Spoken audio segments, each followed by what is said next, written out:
Well,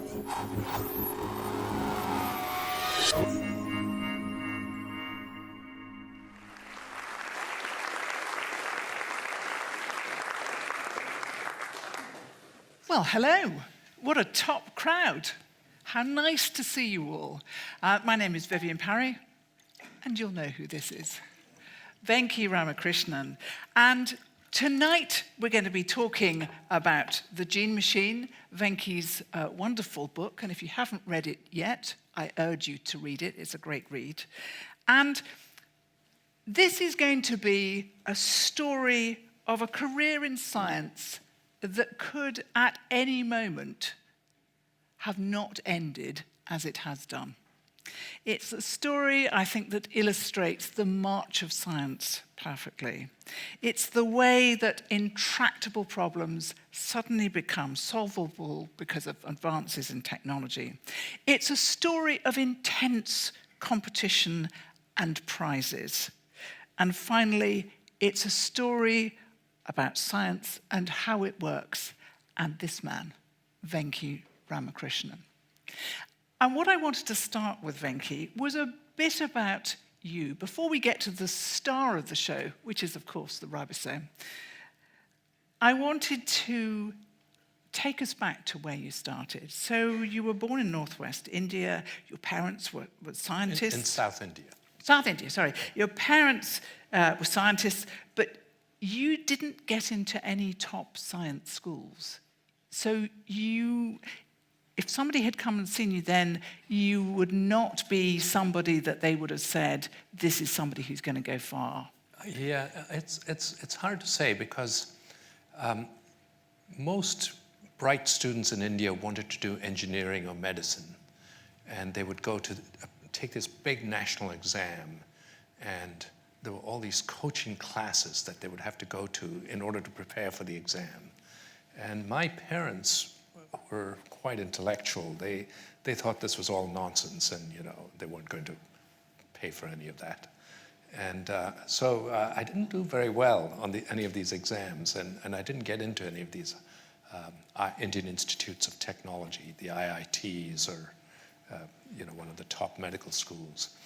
But my mother wanted me to take this other sort of exam, which was designed to identify students who were good in science, basic science. And it was modeled after the Science Talent Scholarship in the US, which for a long time was called the Westinghouse and then became Intel.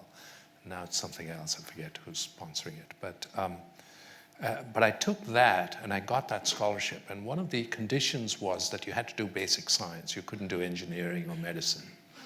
And so that's which must have been a bit of a disappointment to your dad, because he wanted me to be a doctor, but I made a deal with him that if I got the scholarship, I would do an undergraduate degree in physics, and if I didn't get it, I would go into medical school, our local medical school. And he said fine, and somewhat to his mixed feelings, I got the scholarship. So there you are, age 19, you disappear off to the US, but again, it's not a great school, it's not a top school that you go to. Yeah, so that was also a weird thing, which was, first of all, I graduated from university when I was 19, and I wanted to go off to the US because my parents were spending a summer there on a short sabbatical. My dad was on a short sabbatical. And I hadn't taken the GRE, so most of the top schools wouldn't accept me. But this one place, Ohio University, said, sure, we'll give you a fellowship. And of course, I hadn't heard of it. And my father said, I think quite erroneously, he said, well, you can go anywhere, and if you work hard, you'll be fine, And that was his attitude. And he still thinks, he's 92 years old, and he thinks he was a prophet. But actually, I think it's completely the wrong thing, because when you go to a school, a graduate school, any place, it's all your peer group that sort of drive you on and motivate you and so on. So it's very important to go to the best place you can get into. And it has to be said that you didn't probably work quite as hard as you could have done at that stage. No, I think part of the problem is the first 2 years in physics graduate school are coursework, and then you take these exams. And I took these exams, and that's when I realized I wasn't really cut out to be a physicist, because they, as you know, they asked me, so what are you interested in? And I couldn't really tell them.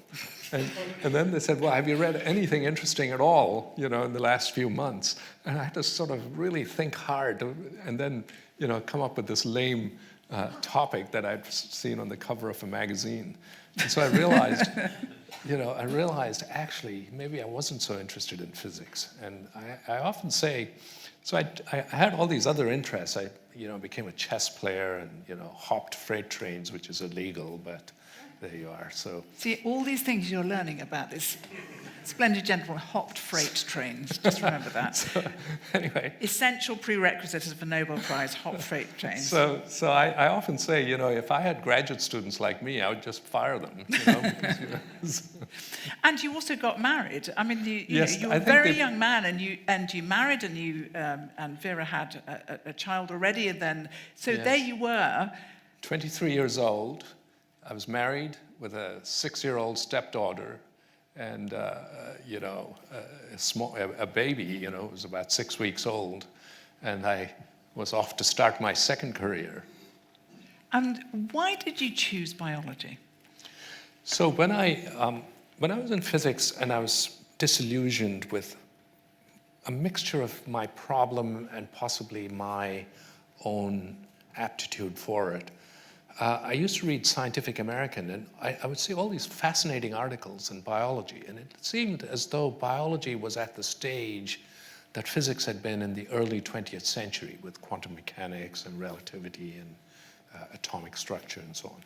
So I thought, this would be really fascinating. And then I also knew that lots of physicists like Francis Crick or Max Delbruck or Max Perutz, who founded the LMB where I work, all of these people had made that sort of transition. And so I decided maybe this would be worth doing. And luckily Vera, was game to sort of humor me in going back to graduate school and living on a very modest graduate student stipend with 2 children in Southern California without a car. So I think, having a supportive spouse was really quite important for it. And we're going to hear quite a lot more about Vera's support for you over the years and how crucial that was. So there you were. You'd come out of physics. You'd only done 2 years in biology, and you decide that you're going to work on ribosomes. And tell us then what was known about the ribosome at that particular time. Yeah, so when I went to graduate school in biology again, first of all, most places wouldn't accept me because I already had a PhD, but a few places did, and University of California, San Diego, I thought had the best combination of quality and a place where I could have 2 young children.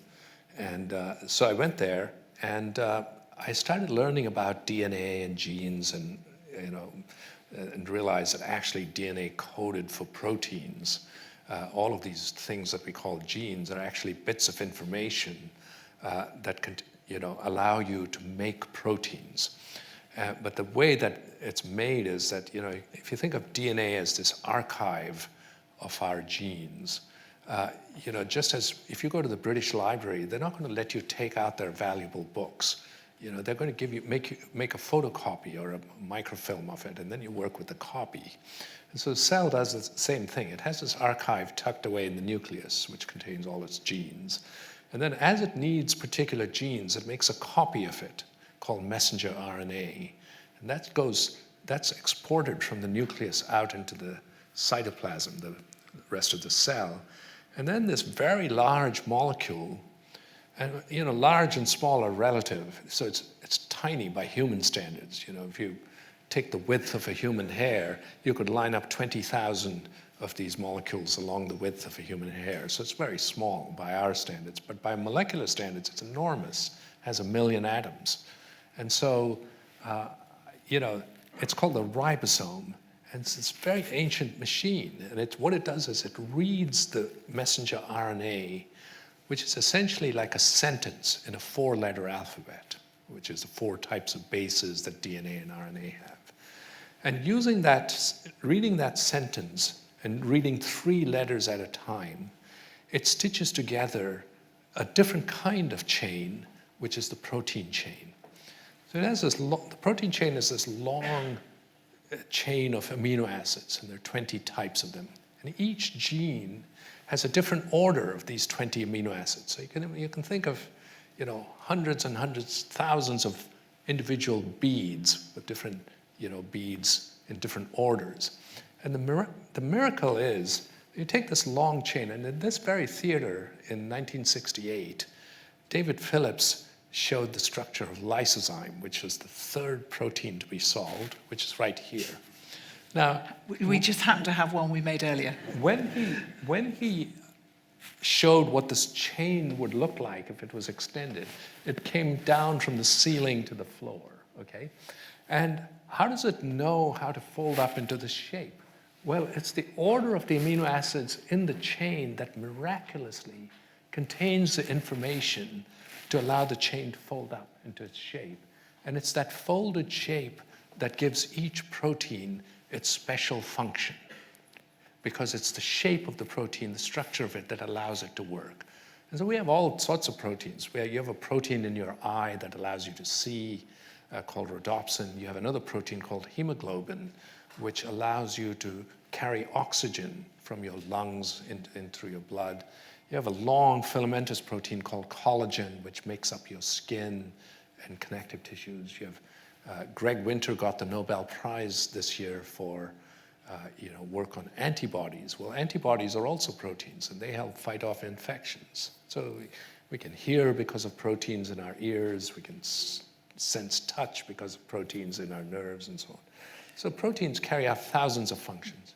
Every one of them is made by the ribosome using reading instructions in the gene for that protein. So you've got this factory, the ribosome, and information comes in, and product goes out, Exactly. and something goes on in it. And in the 1970s, that was pretty much it. That was what you knew at the time. I would say a bit was known in the sense the players that came into the ribosome and brought in the amino acids were these small adapter molecules. That was known. It was known that it read them in blocks of 3 at a time. And it was known that other proteins would have to come into the ribosome at different points and help it do something and go on to the next step. But the problem was they couldn't see any of this. They didn't know anything about what these molecules looked like. And so it was a bit of a black box. And I say in the book, imagine if you were a Martian and you hovered over the Earth and you saw these little objects move around in straight lines. And then if you look closely, you'd see there were even smaller objects that would enter these objects. And the object would only move when there are these small objects inside the bigger object. And when the little objects got out, the object would stop. And you wouldn't know anything about it. And then you'd get closer and you'd say, oh, it emits carbon dioxide and water, and it uses up gasoline. So you'd get a little bit of an idea of this thing. But unless you actually looked at the thing and saw it had an engine and a steering wheel and crankshaft and so on, you would have no idea how it worked. And it was the same with the ribosome. It was just this sort of black box that seemed to miraculously do this thing. And you knew that structure was essential to function. So unless you knew its structure, you wouldn't be able to work out its function. And that's been a theme, the idea that you have to see something to understand it. That's been a theme for hundreds of years. So, when Galileo could see, moons of Jupiter and so on and planets, and that gave a huge impetus to the, understanding the solar system, the heliocentric theory. And later on, when Robert Hooke was able to see, or van Leeuwenhoek, were able to actually see microbes and cells, we got the idea that all life consists of units formed from cells. So in every case, seeing the next level of detail has transformed, the field. And, classic example of molecular structure is the double helix of DNA. before that, we had no idea how heredity could be transmitted and how, molecules could even carry information. As soon as you saw the double helix structure, suddenly, you had, for the first time in centuries, people have been wondering for centuries, how come, children are like their parents, and how come we don't give birth to sheep, or things like that. And so, I think for the first time, those sorts of things became clear. And it was the same with other molecules. So let's park the ribosome for a moment. It's this black box, and go back to Venki. And the thing that really changed your life was reading an article in the Scientific American about neutron scattering. Yeah, I'm afraid not at all a useful technique in biology, although some people who do it for a living will probably be outraged. But anyway, it was on the ribosome, and there were two things that drew me to the article. One of the authors was Don Engelman. He was one of two people at Yale who had offered me a postdoctoral fellowship straight out of my PhD in physics. And I turned him down, saying, I don't know any biology, and I need to learn some biology before I could do that sort of thing. And the other was, I knew the ribosome was important. And then the third thing was that I thought, well, neutron scattering, I have a background in physics, so I can probably, pick that up, and so maybe I'll be useful to them. And so I wrote to Don, and I said, you offered me a job 2 years ago when I didn't know anything, and now I actually know some biology, so maybe you'll want me even more. And so he put me in touch with his collaborator, Peter Moore, who was really the ribosome expert. And that's how I ended up going to Yale to work on the ribosome. So at this time, really nobody was interested much in ribosomes. It was a kind of niche interest. And let's be fair, that technique didn't really work. And it was suggested in the nicest possible way that it was time to move on. And yes. So I must just quote you this from your book, because I just think it's a wonderful phrase. So the universities looked at my career, a bachelor's and doctorate in physics, neither of which were from a prestigious university, 2 years studying biology without a degree, followed by a research using a technique no one had heard of to work on an old problem that was already unfashionable. It wasn't looking good, Venki, was it? No, I actually, so when I applied, so until then, it was a sort of natural progression, except for this little deviation into biology. You do a PhD, you do a postdoc. That's all pretty natural, except that I'd done a detour and switched fields, by switching from physics to biology. But anyway, after postdoc is when scientists face the big crunch. It's at that point, they either have to get a faculty job, or they have to get a different type of job, or they have to do something else. And I applied for 50 positions, and I applied to everything from four-year colleges. So America has very good four-year colleges. These are undergraduate teaching institutions, which don't do a lot of research. And as well as sort of mediocre universities and a few top universities. And out of those 50 applications, I got exactly 0 interviews because of this. But it's a bit like the man who turned down the Beatles, isn't it? So anyway, but I say in the book that the four-year colleges who are interested mostly in teaching, they probably looked at my long Indian name and they realized they knew I had grown up in India. They probably thought, we don't even know if this guy can speak English, let alone teach. And then, so they didn't want me. And then the top research universities probably, they looked at my rather checkered CV and they said, well, this is some outlier and not worth considering. I don't blame them, actually. I probably, if I'd been on the selection committee, I'd have done the same thing. And then you went to Oak Ridge, which was a bit disastrous, wasn't it? I did. It was 15 months. I went there.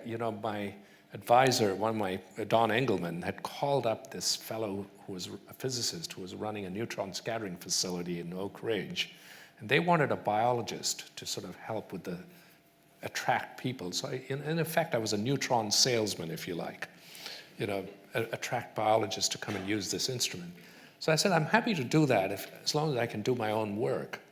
And they said, yes, we'll set you all up with a lab. And then the lab never materialized. So I had to, 15 months, 3 months after I got there, I was looking for a job again. So the first decade of your career as a scientist was not looking promising. No, it was terrible because I'd gone, I'd started off in physics. And then I'd sort of, there's an American term called punting, which is different from the Oxford and Cambridge punting. It means, when you can't score with your football, you use your free kick and give up the ball to the other team, But it means sort of starting over, basically. So I had to start over in biology. So it was effectively my second career. And now I found my second career wasn't working out either, So it was, how many lives did I have was the question. So let's again park that. So Venki at this point it's not looking good, ladies and gentlemen. It really isn't. Circling the plug hole is, I think, what the Americans call it. So let's turn to to crystals and that basic techniques which were around at the time for looking at both, DNA people are very familiar with the story of Rosalind Franklin and the crystallography. Yeah. Just tell us why you need to have crystals in order to work out the structure of a molecule. Right. So normally, if you want to look at something very small, you would look at it with a magnifying glass, or if you wanted to look at it in even more detail, you'd use a microscope, which is really a series of magnifying glass lenses. And the way that works is that light is scattered from the object. And what the lens does is it collects the rays that are scattered and combines them into an image. And in fact, all of you are doing this right now while you're looking at us, because there are lenses in your eyes which are taking the scattered rays from Vivianne or me and then recombining them to an image in your eye. And that's how you see. And with a lens, you can make the image much bigger than the object itself. And so then you can look at the magnified image and see details. But the problem is that if you want to look at molecules, the distance between atoms in a molecule is far too small to use light. Because there's an old theorem in physics that you can't distinguish objects that are further apart than half the wavelength of the light you're using. And light has many thousands of times longer wavelength than the distance between atoms. So you would need a much shorter wavelength radiation. So if you take light and you use light of the kind of wavelength that corresponds to the distance between atoms, well, that is what we call X-rays. So X-rays and ordinary light are both the same thing. They just differ in energy and wavelength. But the trouble is there's no lens for X-rays. And even if there were, X-rays are unlike ordinary light. It's actually damaging. So by the time you were able to use X-rays to magnify one single molecule, you would fry the molecule. You would destroy it before you could even see it. So the way around that was invented by Lawrence Bragg while he was a PhD student. And he was actually, I believe he was the director of the Royal Institution in the 60s. Anyway, he figured out that if you hit a beam of X-rays to a crystal, which is essentially a three-dimensional stack of molecules, then you could take the scattered rays and you could computationally do what a lens does. So if, in effect, you do calculations, you'd measure the intensities of the scattered rays and do what a lens does, but you would do it in a computer instead. And you could then, in a computer, calculate a three-dimensional image. And that's how crystallography began. And it started off with a very small molecule, sodium chloride, common salt, which has only 2 atoms. That's what Lawrence Bragg started with. And then it became, it went to bigger molecules, and Dorothy Hodgkin was a big exponent of it. And she worked on molecules which had a few hundred atoms, like vitamin B12. At the time, it was a tour de force and got her a Nobel Prize. And also a headline in the Daily Mail which said, "Oxford housewife wins Nobel." Yes. An Oxford housewife and mother of three. Mother of three, yes. Yes. Yeah, I quote that in the book, actually. But then, if you get to proteins have a few thousand atoms instead of, a few hundred atoms. The techniques of Dorothy Hodgkin wouldn't be useful.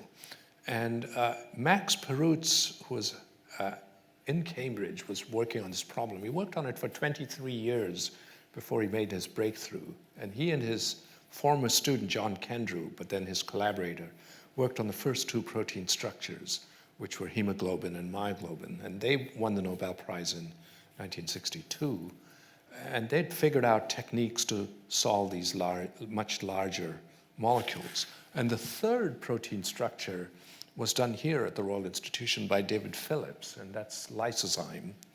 And that was about 6 years after Kendrew and Perutz won the Nobel Prize for the first two.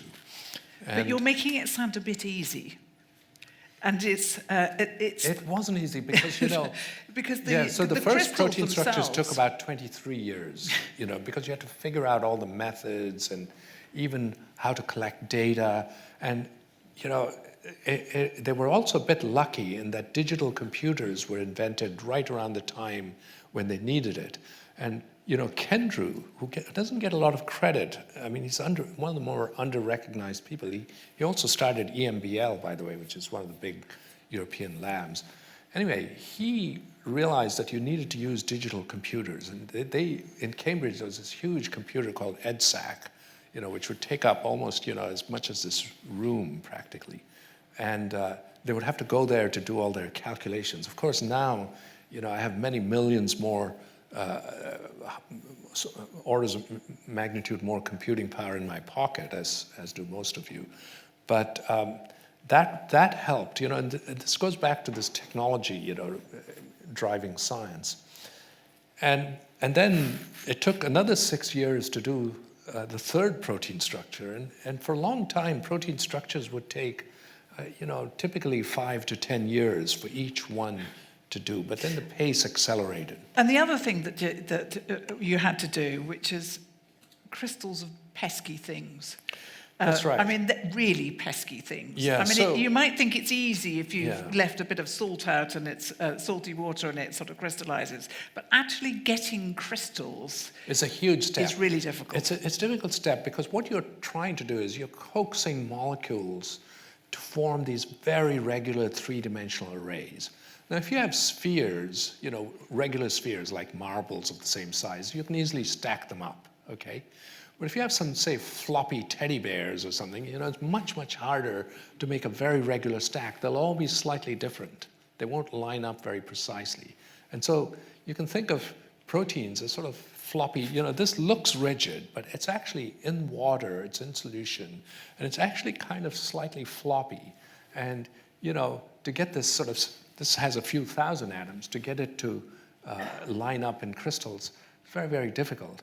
And the idea that a ribosome, which is 1 million atoms, so imagine this is a few thousand atoms, that's 1 million atoms, so it's actually, many times bigger than this lysozyme.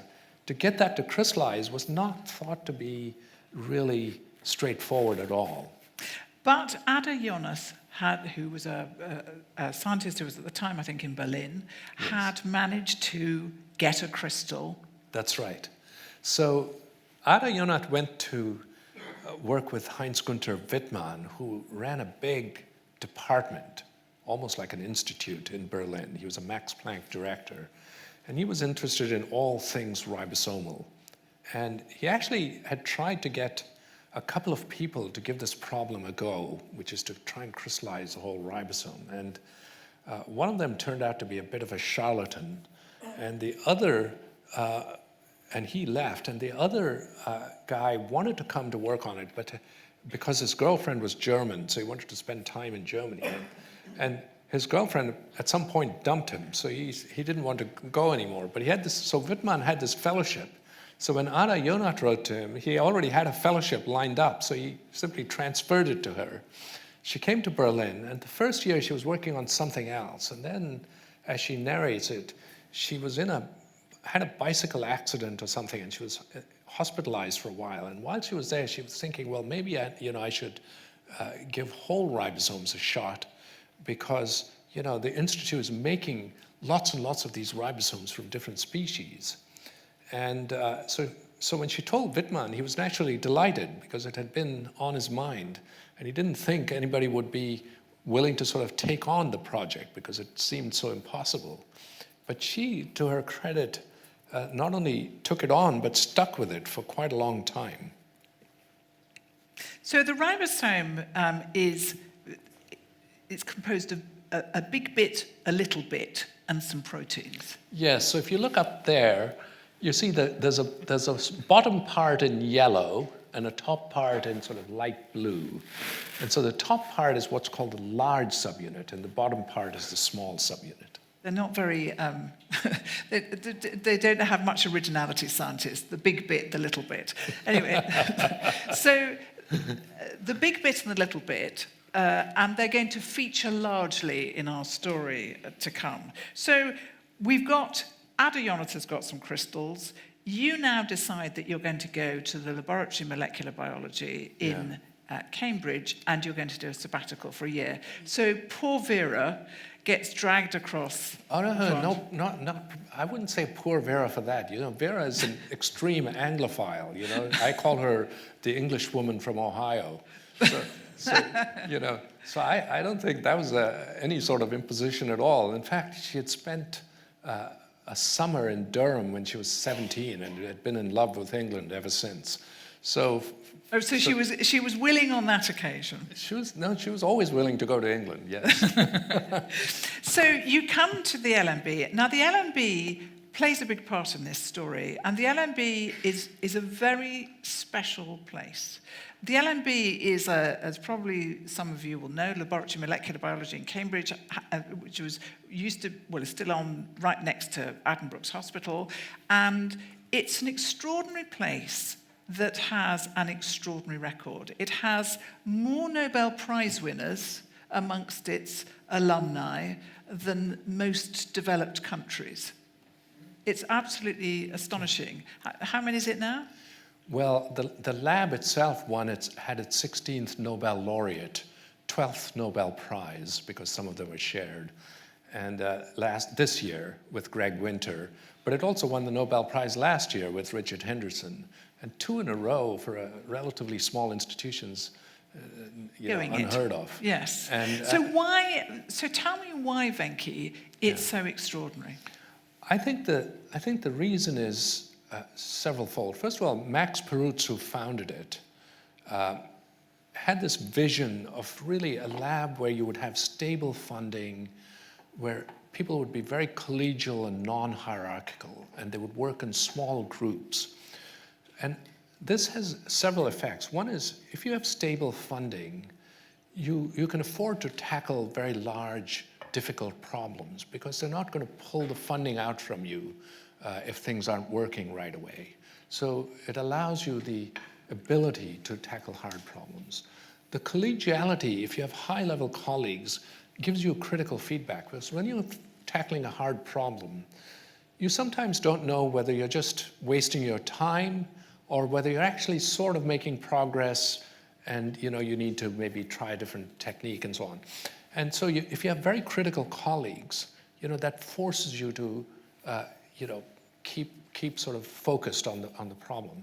Having small groups is also very important. If you have a huge group, the reality is most scientists don't have more than 1 or 2 good ideas. Okay, and if you have a large group, what you end up doing is having a lot of your second-rate ideas distributed among your group, and then they all need papers, and that takes away your time. You have to, nurture them. You have to see them through, etc. So all these bad or secondary ideas are distracting you from the 1 or 2 things you really want to do.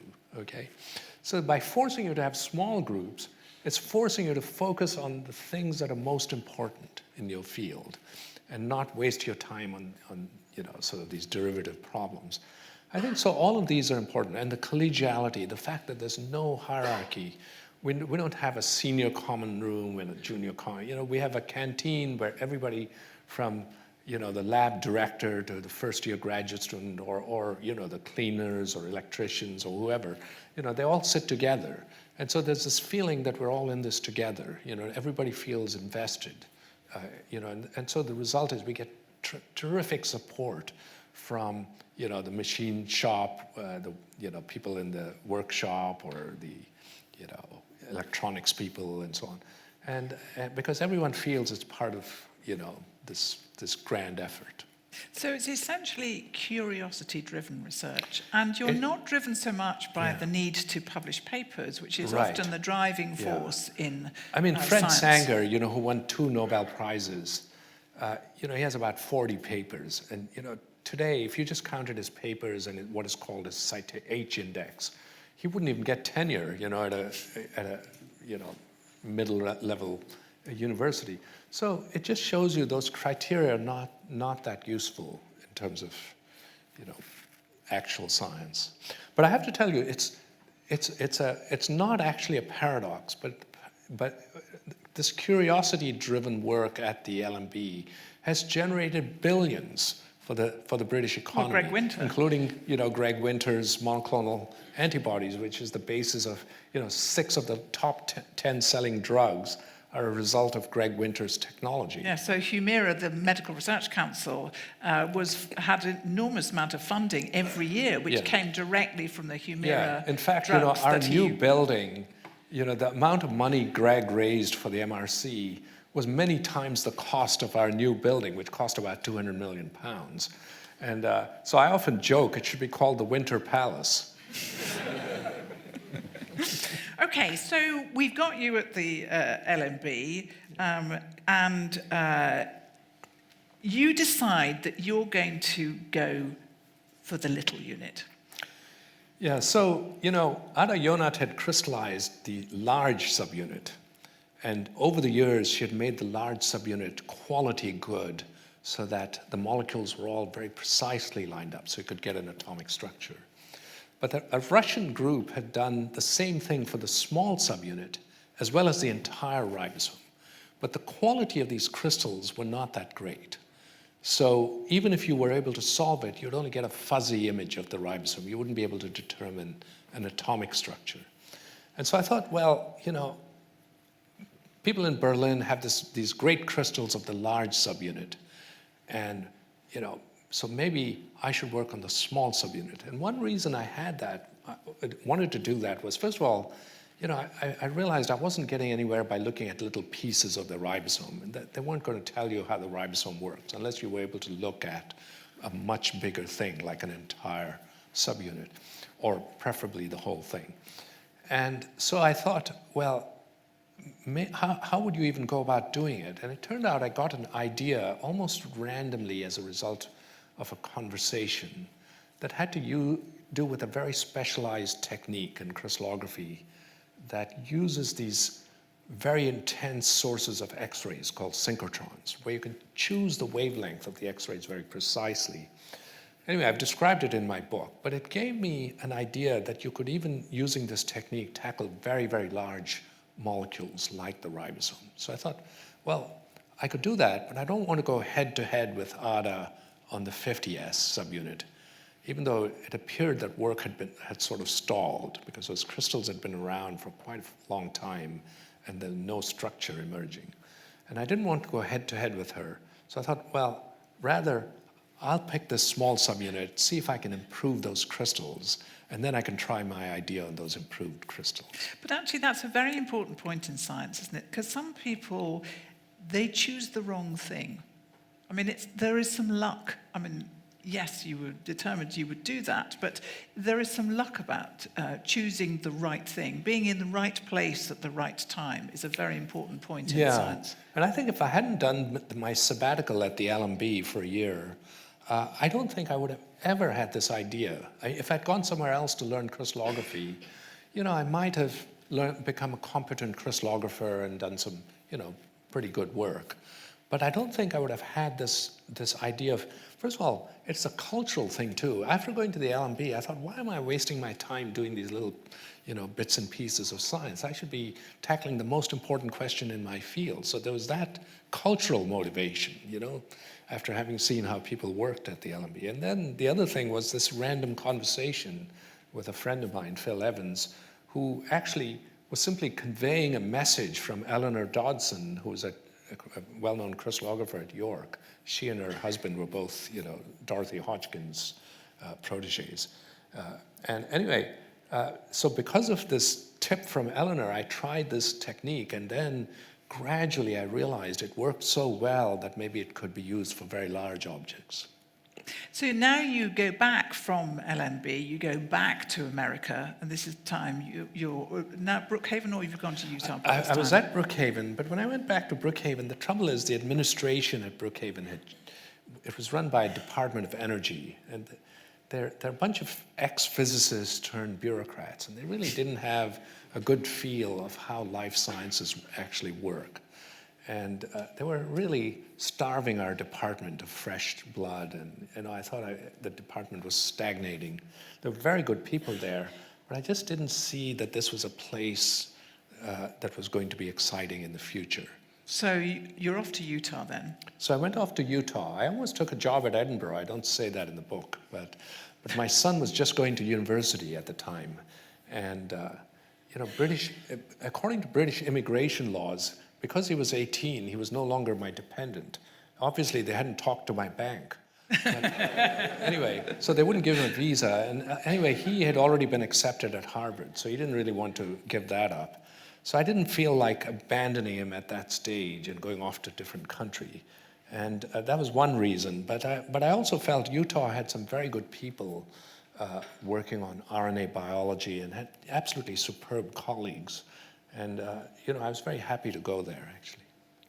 Now, by this time, you think that you're on your own doing your small unit, but suddenly you realize that there is intense competition. Yeah. And that you are one of 4 teams. And you say in your book, I had a near obsessive focus on the 30S structure. And I wonder, is obsession essential?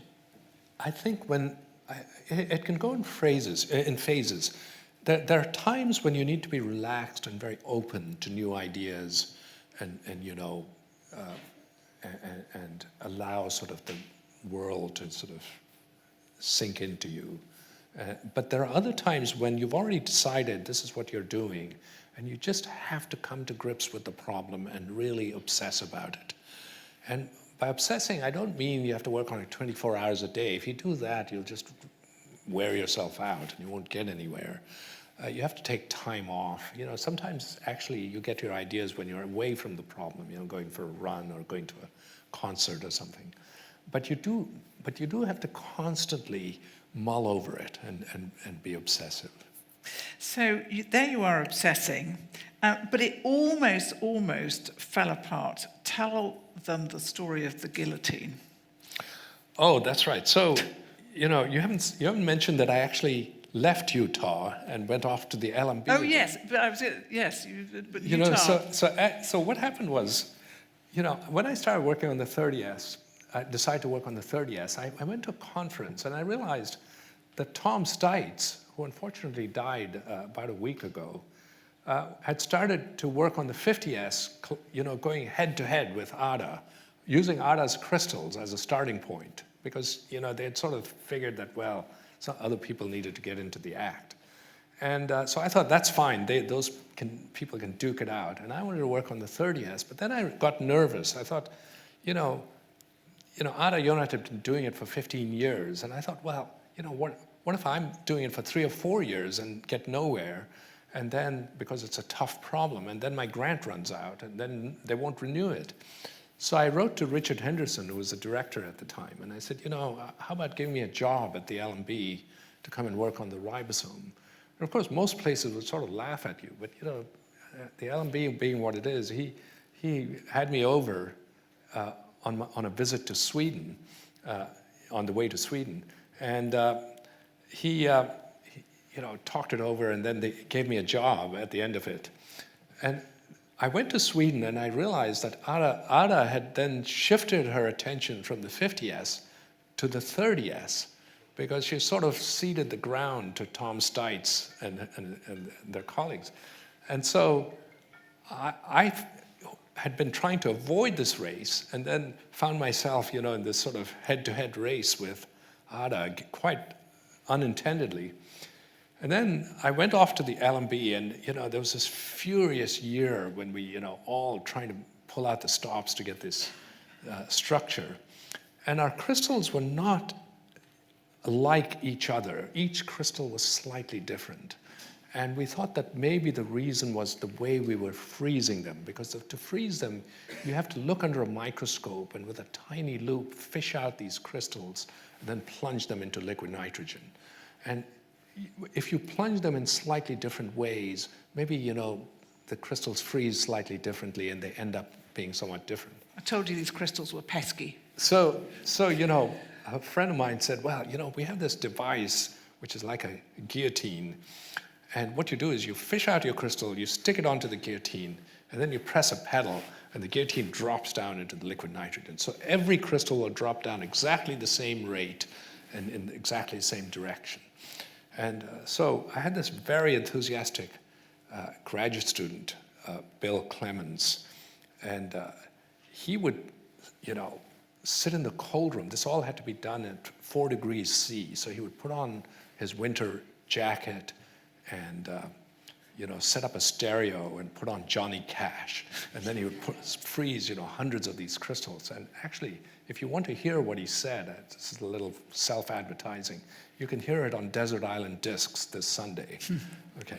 But anyway, so he would plunge all these crystals one after the other. Which he'd laboriously made. Yeah, and these crystals, you have to realize, took about 8 to 10 weeks to grow after about 10 days of preparative work. So about, say, 9 to 10 weeks overall. So he took about 200 of these crystals and stuck them on the guillotine, and he didn't try 1 or 2 to see if the thing would work. And I didn't think to, tell him, why don't you try 1 or 2. We all took it for granted. I think there's a failure of communication. We all took it for granted that this was a very standard device, etc. It turned out the device had never been used for crystals. It was an EM for electron microscopy. And, this friend had just been trying to be helpful, saying, well, maybe you could try this, but no one had tried it. So in this desperate race in which every second counts, so you they just took 200 destroyed crystals. 200 of your best So crystals. what happened is the guillotine would plunge down into the liquid nitrogen and stop with a thud. And in that thud, the crystal would shoot out of the loop and disappear into this sort of vat of liquid nitrogen. And so, when they took it to the synchrotron, all he had were like 200 empty loops, except for one loop which had a crystal sticking out of it. And I sort of, in a slightly lewd way, say that it looked as if it was giving Bill the finger. So this is a thoroughgoing disaster that's terrible. happened. It's like we probably lost about 2 months in a very tight race. So you're by this time at the LMB in Cambridge, but actually the rest of your team are back in Utah. So you are working. You have this kind of shift system. Yeah, that's at the beginning. That's before the guillotine. So when I first moved to the LMB, we had collected some data to low resolution on the ribosome just to see if the strategy would work. And I'd come to the LMB with Vera, and I would do all the computing at the LMB. And then at the end of the day, I would give the results. I would send the results electronically to Utah. But they were 7 hours behind. And so they still had most of their day left. And so we were effectively working round the clock, for those 2 or 3 months. And really, actually, instead of slowing us down, it probably sped us up a bit. So then you take your crystals to the Argonne near Chicago, which is a beam there. And just tell us about that, because I think this is the moment when this story moves into Nobel Prize territory. Yeah, so the whole thing was that the whole technique depends on whether you can see certain special atoms which have different scattering properties for X-rays. And those are the sort of magic signal that allows you to calculate the structure, the signal from those atoms. So you take your crystals to these synchrotrons and you do an experiment which exploits the special scattering of these atoms. And then you do a calculation to see, can you see the signal from these atoms? And so when you go to a synchrotron, they give you 48 hours. And I have to tell you, they gave us 48 hours 6 months after I had asked them for it. So they could have given it to me anytime. And by this time, they'd given my competitors quite a lot of time. So that was sort of annoying. But anyway, we had 48 hours at the end of March. And if that didn't work, then effectively we would have lost the first round. So we would be Johnny-come-latelys, if you like. And so at the end of this 48 hours where we worked round the clock in shifts, we did this calculation to look for the signal from these atoms. And it just spat out the results, and it didn't look like there was anything there. And I thought, oh my God, something has gone terribly wrong. We must have chosen the wrong wavelength, or whatever it is. It hasn't worked. And we've basically lost this thing, and we're going to have to just regroup and do something else, or do follow-up experiments. And then I realized there was some mistake in the code that we had fed the computer, and I realized actually it needed to be rerun with the correct code. And when we reran it, it spat out these results, and I could see dozens and dozens of peaks, really strong peaks from these special atoms. And I knew then that we'd cracked the problem. And in fact, you say out in the book that you got up and you started dancing around the room saying, we're going to be famous. Yeah, I mean, you have all the stress of months and months of stress. And then you have 48 hours of exhausting, data collection. And suddenly there's just this burst of relief, that the whole thing has worked and it's going to be okay. And part of the reason also is, when you go to a new institution, you tell people like Richard Henderson, I'm going to come here and, give the ribosome a go. You don't want to sort of be a failure, and be an also-ran. And so, it's just a combination of all of that. It just sort of, there's a sudden release, So there's this intense competition.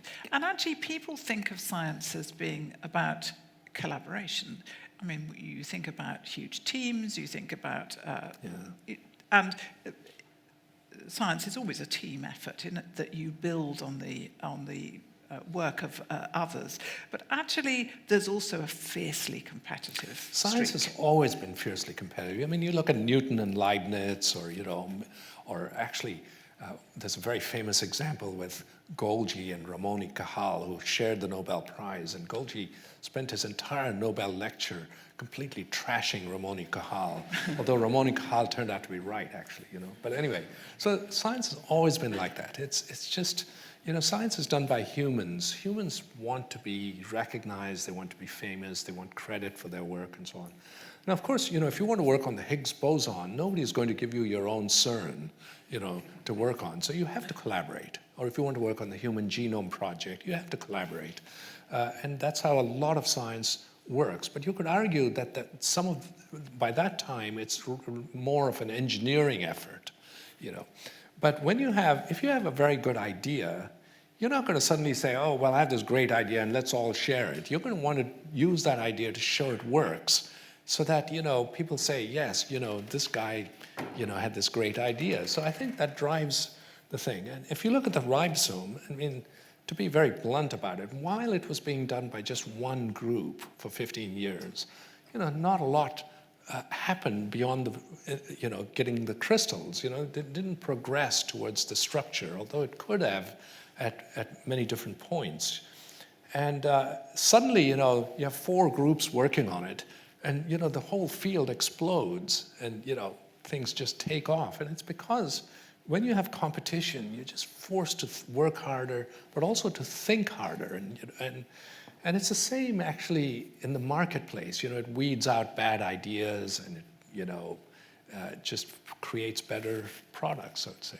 And things really began to get a bit tricky at this point. There was a lot of rather ill-tempered bickering between these There these is, groups. and I think, that's a slightly unfortunate. So I say in the book, collaboration is very good for science, but it's not so great for scientists because it's very stressful. You have all this rivalry and animosities and so on. But I think not helped by the fact that now we are in Nobel Prize territory and there can only be 3 prizes. yes. So I talk quite a bit about prizes. I can do this now, but I've never liked prizes actually. But if I'd said that before, people would say, "Oh well, this guy doesn't have any, so he's just got sour grapes." But And now you've got quite a lot. Well, a few. But the thing about prizes is they apply a sports metaphor to science, and the thing I don't like about that is in sports, there's a very clear set of rules and a very clear way to measure things. So if you have a 100-meter race, the rules are clear and you can measure who came first, second, and third, okay? But in a football game, you can tell who scored the most goals, or in cricket, who scored the most runs. But in science, it's not always obvious who did the big advance because science is multidimensional. We all depend on different advances and different aspects of the problem. And so figuring that out is not always easy. It can often be subjective. And I point out in a very big field like transcription, which is how DNA gets copied into RNA to turn on certain genes or turn them off in other cases. In a big field like that, the Lasker Award, which is sort of the American version of the Nobel, went to one scientist. The Nobel Prize for exactly the same field went to a completely different scientist. Now, how could it be that 2 intelligent committees, pick 2 different people? And shows, to some extent, how subjective it is. But you had been told, and I just think this is a fantastic story, you've been told by Jim Watson, no less, not once but twice, that you were very unlikely to get the Nobel Prize. Yeah. So quit dreaming, boy. It's very funny. So right after the structures were solved, I was invited to give a talk at NIH, along with Ada Yonat and Peter Moore, who was part of the Moore-Stites duo at Yale. And on the way, I was then going off to Cold Spring Harbor to give a talk at a crystallography course that I'd actually taken as a student to learn crystallography before I went to the LMB. So at the airport, I saw Jim Watson was right ahead of me in the queue. So I introduced myself, and we spent the entire time on the plane chatting with each other. At some point, apropos of absolutely nothing, he said, "Well, there's that guy in California, and there's that Yale group, and of course, there's that Israeli woman. So I don't think you shouldn't worry about it." And basically what he was saying was, you should just forget about the Nobel Prize. You're just not in the running. Okay? And I sort of laughed because, I hadn't brought it up. This guy was just sort of gratuitously telling me I was a loser. Okay? But Jim being Jim, everyone in the molecular biology field, we all admire Jim for his huge contributions to biology. But we also know what he's like. I mean, this is a guy who's, he's got like some strange views about lots of things. Anyway, so I just sort of dismissed it. But then 9 years later, fast forward 9 years, about 2 months before the phone call from Stockholm, I was at a Cold Spring Harbor symposium on evolution because it was the 150th year of Darwin's Origin of Species, and I was sort of the token ribosome guy because the ribosome is ancient. It goes back to how life evolved from, chemicals like RNA. So anyway, so Jim came in just for my session, okay? And this RNA biologist said, "Do you know Jim just came in for your session and then left?" And I said, "No, I didn't notice that." He says, "Well, you must be on somebody's short list."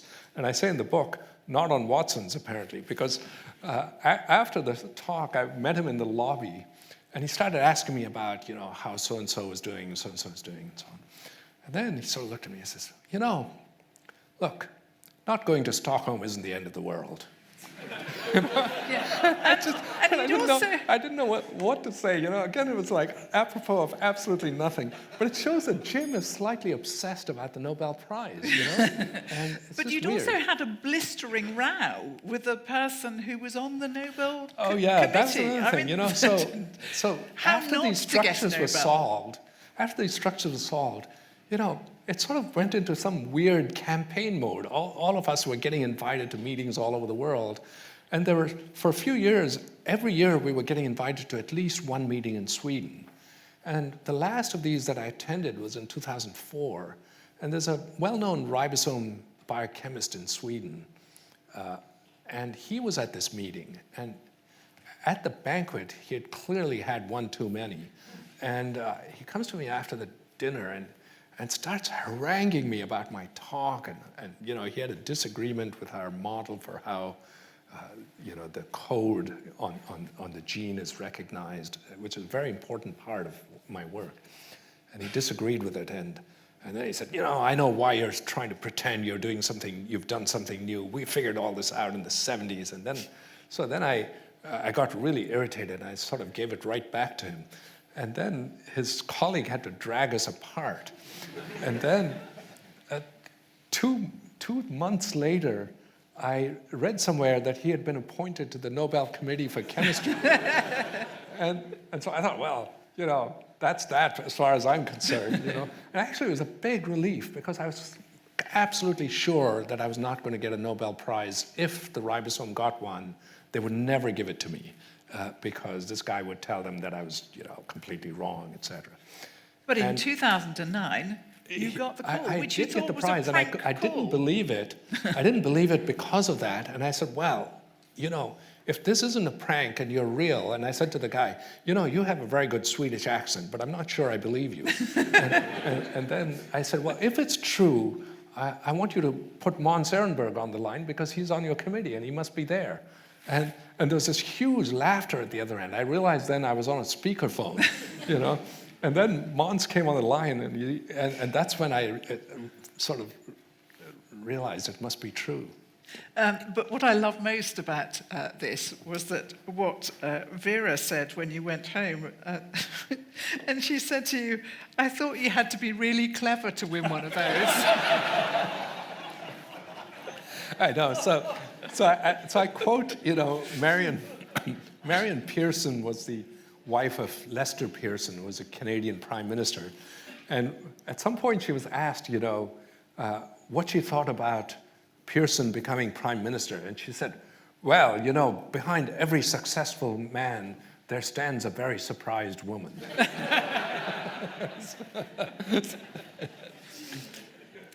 Now, I want to let you ask some questions, but I want to finish off this story by coming back, as I said, to the star of the show, the ribosome.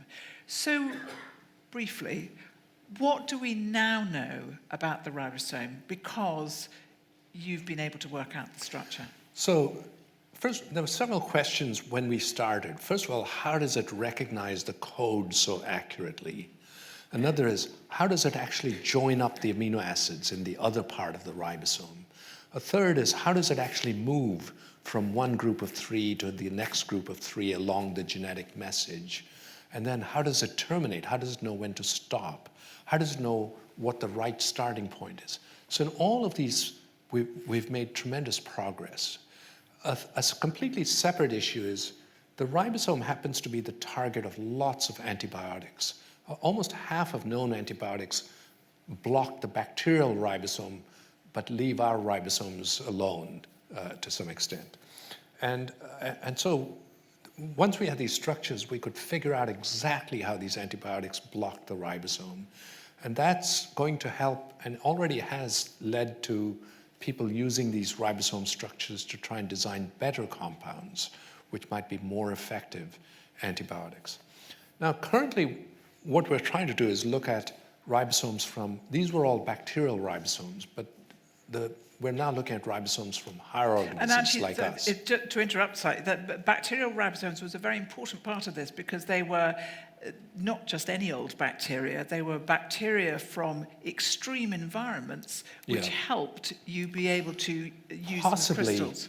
that used to be the dogma until Jamie Kate, who was too young to be swayed by current dogma, decided to give the what we call the bog standard bacterium of molecular biology, which is E. coli, a go, and got fantastic crystals, and therefore sort of proved that this probably is a bit of a myth.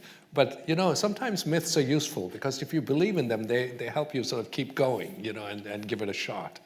Anyway, but those were all bacteria, but now we're looking at higher organisms, so ribosomes from our own cells, and also the ribosomes from organelles within us called mitochondria, which are actually remnants of bacteria that were swallowed up by bigger cells 2 billion years ago and have now become their own thing. And so there are all these classes of ribosomes. And then we want to understand how ribosomes are regulated. How does a cell turn on ribosomes, turn them off? How does it know when ribosomes are stuck? And how does it then deal with these abnormal situations? So those are all things that we want to work on.